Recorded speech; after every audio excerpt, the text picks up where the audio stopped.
I am no man. Feast on his flesh.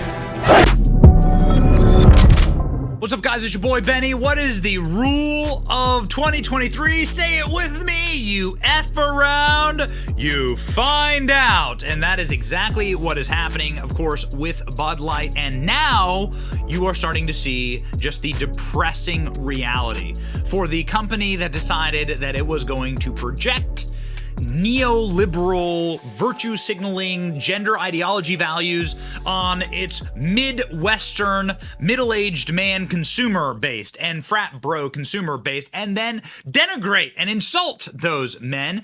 You can see here the Budweiser Anheuser-Busch InBev ticker and how they are just absolutely collapsing. I mean, you are seeing historic lows here. You have to go back to the pandemic effectively to find something worse for Anheuser-Busch. And it's about to get worse because somebody who owns a lot of that stock, somebody who is an heir to Augustus Busch, the original German homie who founded Anheuser-Busch, said, my ancestors would be rolling in their graves if they saw what Bud Light is doing today with Dylan Mulvaney. Whoa, yikes. The heir of Anheuser-Busch fortune is appalled.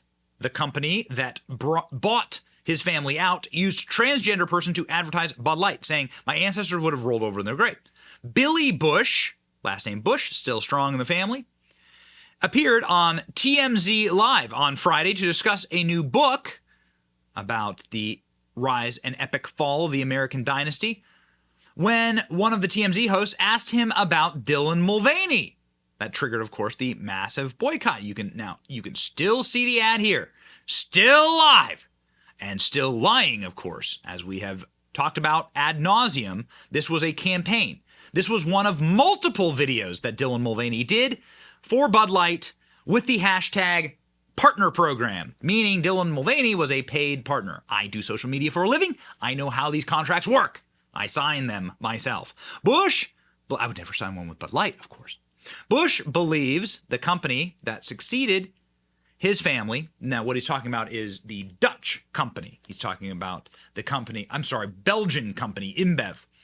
Dutch, Belgian, what's the difference really? Succeeded his family should never have put a transgender person on a Bud Light can, arguing that beer drinkers want their beer to be truly American. I just don't think the audience that drinks beer is into transgenders. People that drink beer care about wholesome things. Yeah, you're right. Why do you need to use a beer can to project your radical ideology on America? It's because these people are total cultural communists and they'll use anything. Let's listen to the interview. This Billy Bush seems like one hell of a dude. Where we are today for a minute. You must have strong opinions about the Dylan Mulvaney campaign. Yeah, Dylan Mulvaney campaign.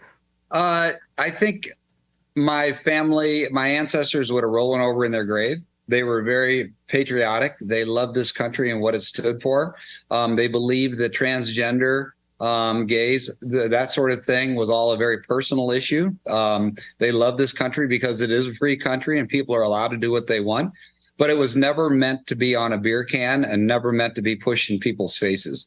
So they would have they would have never marketed their brands that way. As you know, AB was one of the greatest marketers ever in any business. And they were incredible with what they came out with, the Clydesdales, the frogs, the lizards, all the different promotions they had, all the different advertising they had. And the last thing they would have done was to get as controversial as they did, as InBev has with Dylan Mulvaney advertising. So how can you possibly argue with what the man said? How can you possibly argue? Let's say that you are a blue and pink-haired Megan Rapinoe superfan activist freak. And you are sitting here right now in my studio and you are arguing in favor of Dylan Mulvaney face being on everything. Okay, that's your right. How can you possibly argue that it was a good idea for Bud Light to do this? You still can't argue that it was a good business decision There is literally zero data empirically that would argue that this was good for the brand. Why? Because they got super political. I would argue that if Bud Light decided to go if they decided to put Donald Trump in a MAGA hat on a can with the buffalo horn guy from January 6th, well, maybe their sales would go up. I don't know. It's hard. It's hard. I would say, however, even as somebody who has my own personal politics, and has my own belief system, I would say that wouldn't be the best business move, because you are going to isolate some customers in some regions, and there would be arenas who would decide not, if you put Donald Trump on a can, there'd be arenas that would decide like to take away their Bud Light sponsorship and things like that. Okay? I would argue that also isn't smart. So why is it somehow good this way and it's not good this way? It don't make no sense. And that's what some of the smartest marketing individuals, some of the smartest marketing gurus, not just an individual, behind the iconic Bud Light ads blast the self-inflicted Dylan Mulvaney fiasco. So now people are coming out of the woodwork saying, yo, listen, this is the dumbest thing I've ever seen. They destroyed 20 years. It took us 20 years to take Bud Light to the #1 beer in the country, and it took them 1 week to dismantle it. Says Robert Lackey in the New St. Louis Post-Dispatch this week. This guy is a legendary marketer. He is the creative officer for Anheuser-Busch, former, whose iconic ads include the I Love You Man commercials and the Talking Frogs. You probably remember those Super Bowl ads that were blasted around the country and were iconic. They defined an entire generation of beer ads. Anheuser-Busch has suffered from a complete lack of corporate oversight. And it's been that way since InBev, this is the Belgian company I've been warning you about, took the company over. Lackey, who now runs his own consulting firm in St. Louis, told the Post on Wednesday that it's pretty obvious that InBev continues to fan the flames of their own demise with divisive comments. He declined to comment further on the controversy. This is the guy behind the Anheuser-Busch Super Bowl ads with frogs that sit on lily pads going Budweiser. This guy's obviously like top of his class. This guy's a genius. This is him right here. Remember, the people who took his job, the people that took this guy's job, called Alyssa Heinerschneid is the lady's name, called Bud Light's image fratty and out of touch. Got it? So they replaced this with this right here. There you go. A tale of two maps. How Anheuser-Busch and Budweiser lost their crown, king of beers. Here's why I'm saying that I don't care if you are the most far-left extremist activist. You cannot argue that this was good. At all. And I, on the other hand, could probably not argue that this would be good if you were to put Donald Trump in a MAGA hat on a Bud Light can. Empirically. Check this out. Here's the map. The red on this map, this is from April, represents Budweiser. The periwinkle blue represents Busch Light. The pink, grapefruit pink, represents Bud Light. You can see a lot of the map. Probably like 35 states have one of those as their most popular beer.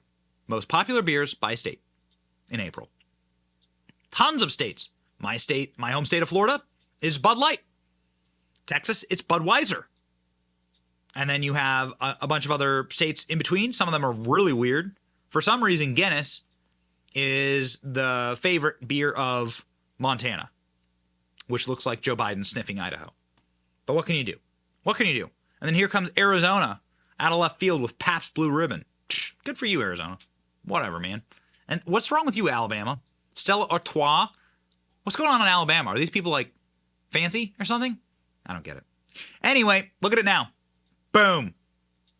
Anheuser-Busch has just been wiped off the map. And this is a big deal for guys like this, for guys like Billy Busch, the heir of Anheuser-Busch, because he probably owns a ton of stock, actually. He probably got paid out in like huge chunks of stock. That's how this stuff works. So he like really cares about this. By the way, this was when the deal went through. This was a terrible deal. This was awful. Bud Light sales tumbled 26%, and now everyone's just given up. They've just said, well, we lost. We'll never get it back.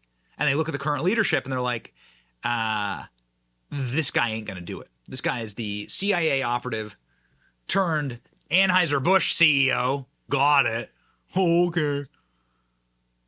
On the morning shows, begging and pleading and apologizing and trying to save his brand. It ain't happening. What makes it tick? So how much is this marketing boo-boo, whatever you want to call it, costing Bud Light in the end? With the drop in sales, with the financial assistance, with the new ad campaign? And when you roll all that together, it sounds like tens of millions, hundreds of millions of dollars. We're focusing on investing behind the brand right now. So we're actually increasing the investment on Bud Light 3 times this year as we move forward. That I know you doesn't say answer the investing question. And I think that's the right attitude. I get it. But what was the most difficult part for you? Not answer the question. You've been CEO for the past 2 years. 2 years. Yeah. What has this been like for you? It's been, what's weighed on me the most has been, as I mentioned, Your employees. the employees. A little more gray in the beard. But you are. A little more, yes, but I think Oh, it's so funny. Bud Light's firing, Budweiser, Anheuser-Busch firing thousands of Americans who did nothing wrong and just brewed beer. You might not like the beer, but they just brewed beer. Hardworking Americans did nothing wrong. Dylan Mulvaney came along and ruined everything. And it's not Dylan Mulvaney's fault. No, don't get me wrong. I'm not going to sit here and simp. But it's not Dylan Mulvaney's fault. Bud Light, Dylan Mulvaney didn't force Bud Light to partner. Bud Light asked for this and was proud of this. And now Bud Light has effed around, and now they're finding out. And the heirs to the fortune and the heirs to the throne are saying, we have made such a horrible mistake. My ancestors would be rolling in their grave. I'm rolling in my grave having to cover this. And they're right. They're right. Adolphus Busch. Whew, man, he would light his legendary mustache on fire before partnering with Dylan Mulvaney. But here we are. FA, FO.